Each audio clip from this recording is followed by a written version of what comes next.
तो कुछ समय पहले एक खबर आई थी जिसमें ये बताया गया था कि पूर्वी लद्दाख में एलएसी के 65 में से 26 पॉइंट्स पर भारतीय सेना पेट्रोलिंग नहीं कर पा रही है, जिससे चाइना वहां पर अपना अधिकार बता सकता है और उन जगहों को बफर जोन बना सकता है। तथा इस पर होम मिनिस्ट्री का ये कहना है कि ये पूरा सच नहीं है। तो क्या है पूरा मुद्दा और क्या है ये बफर जोन और भारत सरकार का इस पर क्या रुख है, जानेंगे इस वीडियो में। पर उससे पहले अगर आपने चैनल को सब्सक्राइब नहीं किया तो चैनल को सब्सक्राइब कर लीजिए और बेल आइकन पर क्लिक करना ना भूलें। तो एक रिपोर्ट में दावा किया गया है कि पूर्वी लद्दाख के 65 में से 26 पेट्रोलिंग पॉइंट्स ऐसे हैं जहां भारतीय सैनिकों की मौजूदगी नहीं है। ये रिपोर्ट लेह लद्दाख के एसपी पीडी नित्या ने पिछले दिनों एक मीटिंग में पेश की थी। इस मीटिंग में प्रधानमंत्री नरेंद्र मोदी, होम मिनिस्टर अमित शाह और उनके साथ एनएसए अजीत डोभाल भी मौजूद थे। दूसरी तरफ रक्षा मंत्रालय ने इस रिपोर्ट को खारिज करते हुए कहा है कि देश की जमीन के किसी भी हिस्से पर चीन ने कब्जा नहीं किया है। लेकिन एनडीटीवी ने पीडी नित्या की इस रिपोर्ट के बारे में जानकारी देते हुए बताया है कि इसके मुताबिक 65 पेट्रोलिंग पॉइंट्स ऐसे हैं जहां पहले भारतीय सुरक्षा बल रेगुलर पेट्रोलिंग करते थे। ये काराकोरम दर्रे से चुमूर तक फैले हुए हैं।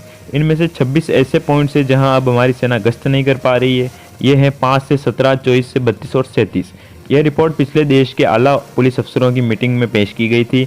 रिपोर्ट के मुताबिक चीन बाद में इस बात के लिए दबाव डालेगा कि इन पॉइंट्स पर भारतीय सेना की मौजूदगी लंबे वक्त से नहीं है और यहाँ चीनी सैनिक मौजूद है। इस तरह ये इलाका बफर जोन बन जाएंगे और आखिर में इन पर हमारा नियंत्रण खत्म हो जाएगा। इस तरह चीन इंच दर इंच हमारी ज़मीन पर कब्जा करता चला जाएगा। इसे सलामी स्लाइसिंग टैक्टिक्स कहते हैं। नित्या की रिपोर्ट के मुताबिक चीन बफर जोन या बफर एरिया का फ़ायदा उठा रहा है। बफर जोन उस इलाकों को कहते हैं जो खाली इलाका होता है और जहाँ किसी भी देश का कब्जा या नियंत्रण नहीं होता है। वो यहाँ की ऊंची पहाड़ियों पर हाईटेक कैमरे लगा रहे हैं और इनके जरिए इंडियन आर्मी के मूवमेंट की निगरानी कर रहा है। वो बफर जोन को भी अपना इलाका बताएगा और इस तरह और बफर जोन बनाएगा। रिपोर्ट में आगे कहा गया है कि 2020 में गलवान में हुई हिंसक झड़प के बाद चीन ने यही स्ट्रेटेजी अपनाई थी। इससे हमारे सैनिकों के हौसलों पर भी असर होता है। इस रिपोर्ट के बारे में सबसे पहले जानकारी अंग्रेजी अखबार द हिंदू ने दी थी। द हिंदू से बातचीत में डिफेंस से जुड़े एक सूत्र ने कहा है कि हमने अपनी ज़मीन का कोई भी हिस्सा नहीं गंवाया है। कुछ इलाके ऐसे जरूर है जहां दोनों ही देशों के सैनिक गश्त नहीं कर रहे हैं।